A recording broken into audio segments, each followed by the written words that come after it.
Senhores telespectadores, o que está junto de mim é a parte principal de uma máquina de fazer dinheiro. Aqui em cima girava um balancé, como se vê naquela gravura. É uma peça muito grande e, portanto, só veio para aqui esta parte.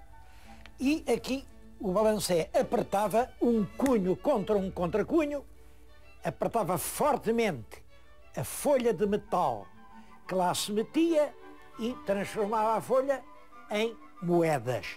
Moedas, como vê, estão ali a recebê-las naquele cestinho. Logo ao lado estão algumas das moedas que muito provavelmente foram cunhadas nesta máquina.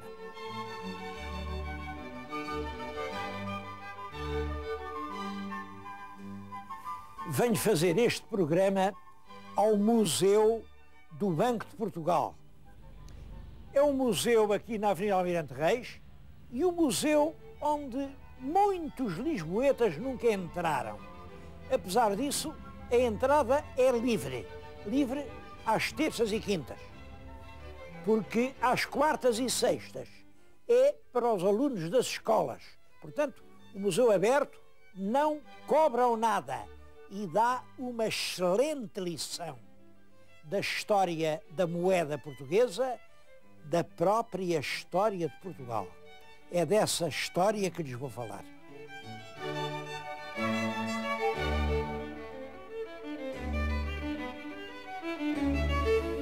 A moeda, como calculam, nasce o comércio. Mas o comércio é muito mais antigo que a moeda. O comércio começa com a troca. Há comércio quando uma pessoa que precisa de um bem, em vez de o ir roubar ou ir lutar, não. Dá qualquer coisa que tem em troca daquilo que lhe faz falta. Houve muitas mercadorias que serviram para essas trocas. As mais importantes eram os cereais panificáveis. Ainda na história de Portugal, na compra de propriedades, o moio de trigo é, digamos, a forma de pagamento mais corrente, o moio, mas era o sal, as conchas, certas espécies de conchinhas, os cabedais.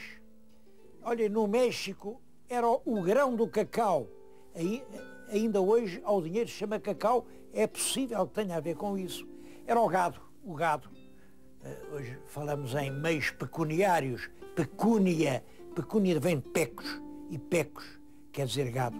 A pecúnia, porque quem tinha muitas ovelhas, muitos carneiros ou muitas vacas, era rico. Há moedas que ainda representam realmente uma cabeça de gado na moeda. Depois, mais tarde, foram os escravos, porque os escravos, de certo modo, tinham o mesmo papel do gado. Depois, na época dos metais, quando há muitos metais e as pessoas precisam de metais para fazer os arados, para fazer as espadas, para fazer cravos dos pregos, os metais são preciosos, começam a ser pedaços de metal. Tudo isso serve para as trocas. Mas é claro, tudo isso era muito incómodo. Então, uma pessoa para comprar uma casa, quantas ovelhas tem que entregar, o mesmo que paga em metal, imaginem, paga em cobre, o peso. A forma mais simples era arranjar uma forma de metal, um vinho, que já tivesse o valor marcado. Há ali uma fase que é a fase dos tesouros de mercador. Os mercadores dos metais tinham peças, está aqui atrás de mim, um tesouro de mercador. Eram peças de bronze, com uma certa utilidade, e aquilo servia, de certo modo, de moeda. Claro que não era moeda, porque podia-se cortar, podia-se... Enfim, a moeda aparece quando já tem marcado o próprio valor. Eu penso que as primeiras moedas, diz-se, não há certeza nenhuma, mas as primeiras moedas terão aparecido na Lídia por volta do 7º século antes de Cristo. Portanto, há 2700 anos na Lídia. os gregos inventaram alguns mitos sobre a origem da moeda. Bom, esses mitos são realmente engraçados ainda hoje. Um deles é o do rei Midas. O rei Midas era rei da Frígia. A Frígia era a região que ficava mesmo ao norte da Lídia. Aliás, os frígios foram depois dominados pelos lídios, mas, de certo modo, aquilo é o mesmo um complexo de civilizações. Fica tudo na mesma região. Bom, o rei Midas gostava imenso de moedas de ouro e a certa altura, passou por lá o Baco. Como sabem, o Baco é o deus do vinho, o deus da alegria, o deus das coisas alegres e mundanas. E o Midas tratou muito bem. E o Baco ficou tão satisfeito, diz, olha pá, diz lá o que é que queres que eu te faça. E o Midas, que já sabia o valor do dinheiro, disse, oh Baco, se tu fazes tudo quanto eu quiser, peço-te só uma coisa. Olha, peço-te que tudo em que eu tocar, tudo em que eu puser a ponta dos meus dedos, se transforma em ouro. E o Baco era Deus, e portanto os deuses podem tudo. Disse, está bem, pá, olha, queres? Pronto, assim seja. E o Midas ficou radiante. É claro, deitou as mãos ao pão, mas o pão transformou-se em ouro, ele quis dar uma dentada e não pôde. Bom, aí pegou numa maçã, mas a maçã era de ouro e ele não pôde comê-la. Tudo. Pegou num copo de água para beber, a água era ouro e nem se podia beber. Bom, e o Midas estava a morrer de fome, porque onde os seus dedos tocavam, tudo se transformava em ouro. O ouro tem esse efeito. O ouro pode fazer morrer as pessoas. Bom, o Midas aflito, disse ao Baco, o Baco ainda ia ali perto, Baco, olha, eu afinal já não quero, tira-me lá aí, não quero. Bom, e o Baco disse, então, olha, vês aquele rio, vai ali, lava-te naquele rio, porque isso passa-te. Ele lavou-se no rio, lavou-se e realmente passou aquela maldição. O rio é que passou a ter palhetas de ouro. E aquela região, ainda hoje há palhetas de ouro. E as primeiras emissões de moedas de ouro fizeram-se ali por causa desse banho que o rei Midas tomou naquele rio. Bom, é claro, tudo isto naturalmente são fantasias. Eles acrescentam um capítulo que eu também lhes queria contar. Esse rei Midas, o tal que gostava tanto de ouro, também gostava muito de música.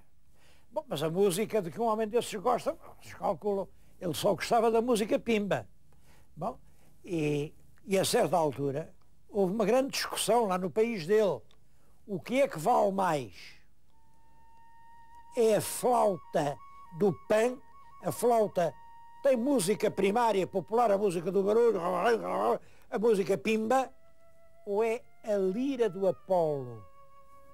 A lira que consegue suavidades e harmonias que elevam o coração dos homens. Claro que o Midas gostava tanto de dinheiro, votou na flauta do Pan. E o Apolo não gostou. O Apolo achou mal. Então um rei vota na flauta do Pan. Resultado, fez-lhe nascer umas grandes orelhas de burro. E o rei tinha umas orelhas de burro. Mandou, claro, os reis resolvem tudo, ele mandou fazer um grande barrete, é o barrete frígio, que era alto e tapava as orelhas.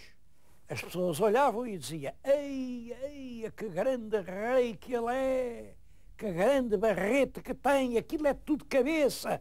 Claro, não era cabeça, eram orelhas. Mas os políticos conseguem isso. Às vezes conseguem que o que são só orelhas até pareçam cabeças. Não tal barrete. Bom, mas naturalmente o barbeiro sabia. Ele tinha cortado o cabelo, Só o barbeiro é que sabia que aquilo não era cabeça, aquilo eram orelhas de burro. Mas o barbeiro sabia que se contasse essa história, fosse a quem fosse, era condenado à morte. E ele andava com ele segredo. Um homem não pode guardar um segredo muito tempo, mesmo que seja um segredo de Estado, mesmo que seja um conselho, um segredo do Conselho de Ministros, que é para ninguém saber. Ninguém. Aconteceu aquele segredo de Estado que acontece a todos os segredos de Estado. O barbeiro precisava desabafar, fez uma poça na terra e lá para dentro, sem ninguém ouvir, disse: o rei tem orelhas de burro, o rei tem orelhas de burro. Tapou, encheu de terra, cresceram ali 2 canas, passaram os pastores, fizeram umas flautas e quando sopavam na flauta, a flauta só dizia: o rei tem orelhas de burro, o rei tem orelhas de burro. Eu acho extremamente significativas estas lendas sobre o valor do dinheiro.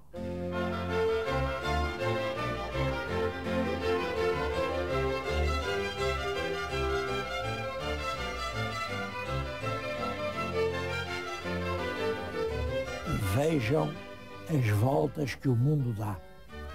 O tal barrete que o rei mandou fazer para esconder as orelhas entrou na história chamado barrete frígio. Barrete frígio. É um barrete com uma parte de trás muito alta. Bom, esse barrete foi adotado pela Revolução Francesa para representar a própria Revolução. E depois, na Revolução Portuguesa Republicana, 1910, representaram o vulto da República com o barrete frígio. Nessa altura, já ninguém se lembrava de que o tal barrete servia para esconder as orelhas de burro. Bom, é claro que a mitologia só dá lendas. Tudo o que a gente pode tirar de verdade é que terá sido naquela região, ao norte da Anatólia, ali onde a Ásia quase toca na Europa, que surgem as primeiras moedas. Em Portugal, bom, em Portugal não há dúvida nenhuma, a moeda como instrumento geral de trocas, a moeda em grandes quantidades, é trazida pelos romanos. É por isso que ela se chama moeda. É que em Roma cunhavam a moeda num lugar onde tinha sido um templo consagrado a uma deusa, Junos, mas a Juno Moneta, era o nome que lhe davam, Juno Moneta. É claro, os nossos sábios vieram logo e disseram: bom, moneta, porque isto vem de um verbo, monio, isto quer dizer, era a Juno que adivinhava o futuro. Eu acho que não. A palavra moneta não tem nada a ver com adivinhar o futuro, tem mais a ver com uma tribo etrusca. Os etruscos eram grandes metalurgistas e aquela Juno estava ligada aos etruscos. Bom, também isto é uma hipótese, eu não tenho a certeza. Seja como for, no sítio onde tinha havido a Junos Moneta, começaram a fazer círculozinhos de metal carimbados, que eram moedas. Essas moedas chegaram a Portugal. Existem em Portugal dezenas e dezenas de milhares delas. É claro, muitas aparecem, escondem, desaparecem. Outras têm a sorte de vir para os museus. Eu estou aqui rodeado de moedas romanas. Olhem aqui atrás de mim, está um monte de denários romanos. Denários, a palavra é muito bonita, porque é de denário que vem o nosso dinheiro. Era a moeda mais corrente. Denário romano. Devo dizer que uma moeda dessas, das vulgares, porque claro, há moedas que são raríssimas, porque fizeram poucas, mas uma moeda corrente e vulgar pode custar, o meu telespectador gostava de ter uma. Bom, aqui na Baixa há pelo menos 10 casas a vender disso. Isso pode custar 8 ou 10 contos. Foram as primeiras moedas que Portugal conheceu. E desde os romanos para cá, nunca deixou de as conhecer. Depois da moeda romana, que circulou em grandes quantidades, há a moeda visigótica e depois veio as moedas dos mouros, os famosos morabitinos, que eram lindas moedas, até que aparece a moeda portuguesa.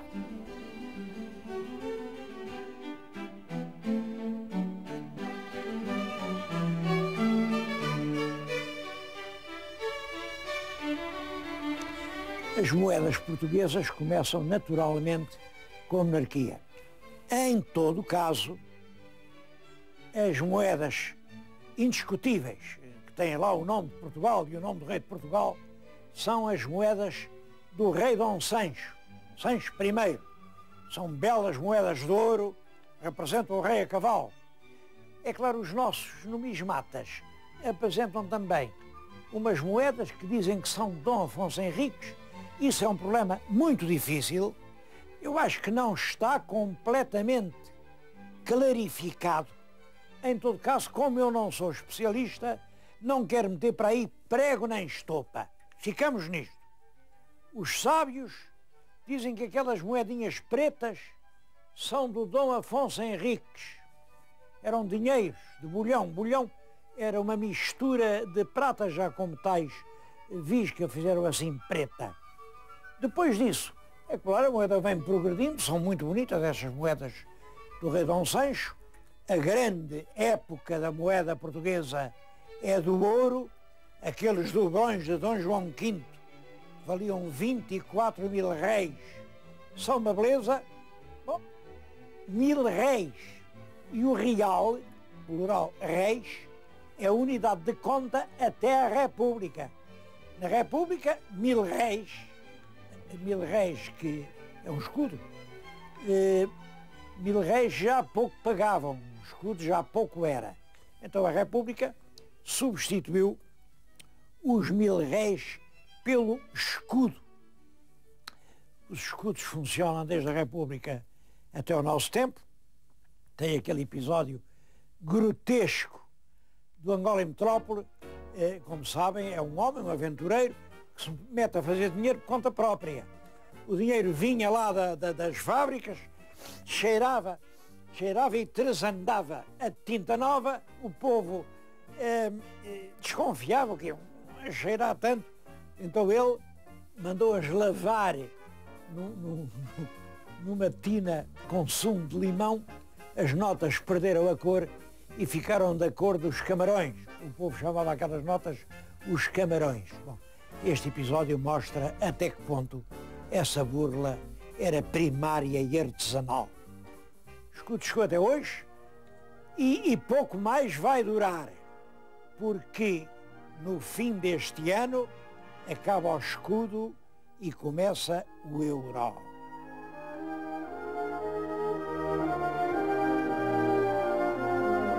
As moedas, é claro que mudam com as realidades e com o tempo. Cada época tem o seu tipo de moeda. Bom, e chegou à altura de uma grande mudança. A partir do dia 1 de janeiro do ano que vem, a moeda portuguesa não é mais o escudo, é o euro. Há muita gente que faz confusão com isto. Então como é que vai ser o euro? Bom, na realidade isto só cria confusão para quem não tiver, enfim, não estiver habituado a um mínimo de cálculo mental. É uma operação de conversão muito simples. 1 euro são 200 escudos. Portanto, é muito fácil, muito fácil. Uma coisa que custava 200 escudos, agora custa 1 euro. Uma coisa que custava 400 escudos, agora custa 2 euros. Bom, depois, e com valores maiores, já não é bem assim. Não é bem assim, porque este 200 escudos tem um certo arredondamento para baixo, que diminui os tostões. Portanto, depois há umas pequenas diferenças. Como é que aparece esta ideia de um euro? Um euro, bom, é uma moeda única que a Europa procura para a Europa conseguir ter uma robustez económica que lhe permita competir com os grandes blocos da Ásia e da América. A Europa, com uma moeda só, espera-se que seja mais forte que uma Europa retalhada, enfim, embora continue a haver outras moedas europeias. A Inglaterra não aderiu e, portanto, continua sempre a haver a Libra. A Libra é engraçada porque uma Libra não era uma moeda, a Libra era um peso. Um peso. Peso estabelecido na balança. Ali à entrada está a balança de pesar as libras. É uma moeda do século XIV, estabelecida em França. Uma moeda de ouro pesava exatamente uma libra. Bom, é essa moeda que vem dar depois nome a todas as moedas de libra que chegaram até hoje. Libra é um peso, peseta é um pesozinho, marco é um peso. O peso marcava as moedas, mas outras vezes não era realmente o que elas pesavam. Era o sítio onde tinham nascido. Reparem como é curioso o florim. O florim porque nasce em Florença. Isso toda a gente sabe. Agora, o que pouca gente sabe é que o dólar americano, tem esse nome porque nasceu no coração da Europa. Foi um imperador da Alemanha, o imperador Sigismundo, dá autorização a um conde para cunhar moeda lá no seu condado. E ele mandou fazer a moeda numa oficinazita que se chamava Joaquim Thaler. Thaler, é possível que este Thaler tenha a ver com talento, não sei se tem, se não tem, mas do Thaler deu dólar. O dólar é hoje a prestigiosa representante da moeda feita na Boémia, que é na antiga Checoslováquia, uma aldeia que ainda hoje lá está. Bom, agora a nova moeda tem o nome de um vento, o vento euro. Os gregos, os ventos, havia 4 grandes ventos. Era o vento Bóreas, boreal, portanto, do norte, o vento Noto, o Eolo e o vento Euro. O vento Euro era o que soprava da Ásia para a Europa. Era o vento que os marinheiros queriam. Era o vento que permitia navegar com mais facilidade.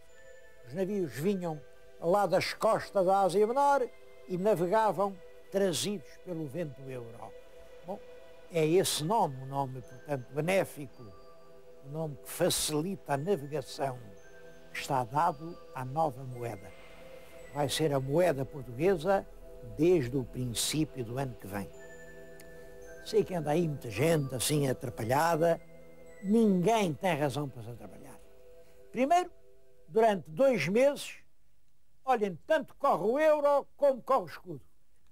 Durante janeiro e fevereiro vão pagar o café, vão pagar o jornal, podem pagar de uma maneira ou de outra. É claro, o troco é que é sempre recebido em euros, claro, ou em cêntimos, porque cada euro tem 100 cêntimos. Depois desses 2 meses, quem se esqueceu ainda tem mais 3 meses, e até o dia 1 de junho pode ir a qualquer banco, qualquer instituição de crédito, pode ir à Caixa, pode ir a qualquer parte e trocar os escudos que ficaram por euros. Depois disso podem estar descansados, têm mais 20 anos. Durante 20 anos, mesmo as pessoas mais conservadoras, as que guardaram o dinheiro debaixo do colchão, têm 20 anos para ir ao Banco de Portugal ou a qualquer agência do Banco de Portugal, como sabem, há agências em numerosas cidades do país, e ao balcão do banco trocar o seu dinheiro pelos euros. E daqui a 20 anos? Bom, daqui a 20 anos já não vale a pena trocar, porque daqui a 20 anos uma velha relíquia de uma nota de escudos vai valer tanto dinheiro que os antiquários dão por ela muito mais do que ela própria diz que vale.